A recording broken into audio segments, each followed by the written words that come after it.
బడుగు బలైన వర్గాలకి ఎప్పుడే గాని కిందనే ఉంటారు కానీ పైకి రారు. పల్లె లేదా ఆత్రం కాదు, మా బాధ మేము చెప్తున్నాము. మేము కార్యకర్తలు మేము నష్టపోయినాము నా తెలుగుదేశం పార్టీ నుంచి. సార్ మీకు అధికారం ఉంది కదా, అందరూ సస్పెండ్ చేయాలి, లేకుంటే ఇంట్లో కూర్చుంటాం. మాకు పార్టీ మీరు బాధపడకండి, మీ ఎండ మేమందరం ఉంటామన్నా. మీరు ఇండిపెండెంట్ గా వేయండి, ఇండిపెండెంట్ గా వేయండి. మీరు 2019లో కూడా ఇట్లానే చెప్పి మేము తల ఉంచుకొని పనిచేసాము. ఇప్పుడు చాలా బాధపడుతున్నాము.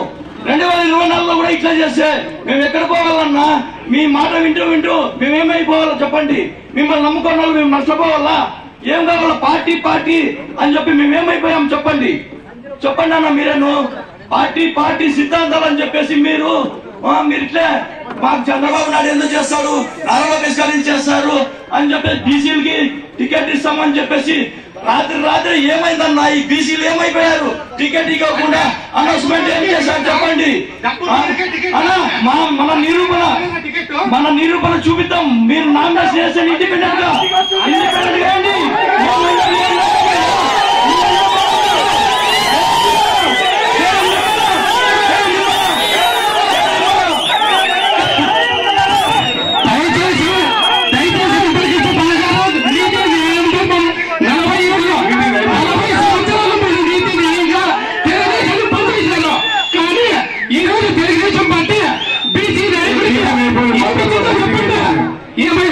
ఇది చెప్పే మాకు ఇట్లా చేశారు మీరు. ఖచ్చితంగా అధిష్టానం దిగొచ్చేంత వరకు తగ్గేదే లేదు. మీరు చెప్పినట్లు మేము విన్నాము. మేము చెప్పినట్లు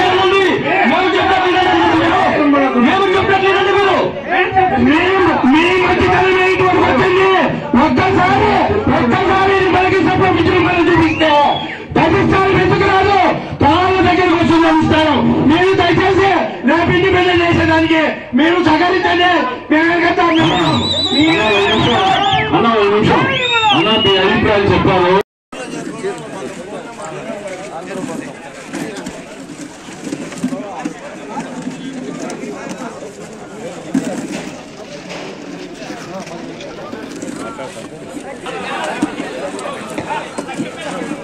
జై నిమ్మల.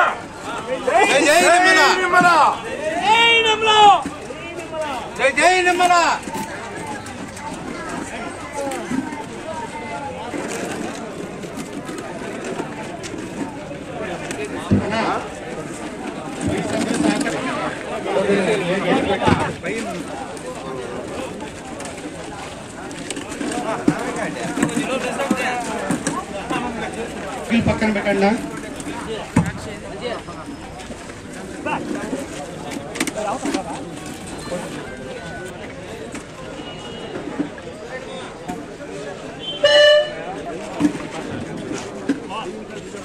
కొంచెము జనాలు కూర్చునే ఇబ్బంది అవుతుందినా, దయచేసి బైకులు తీసేయండి నాడ.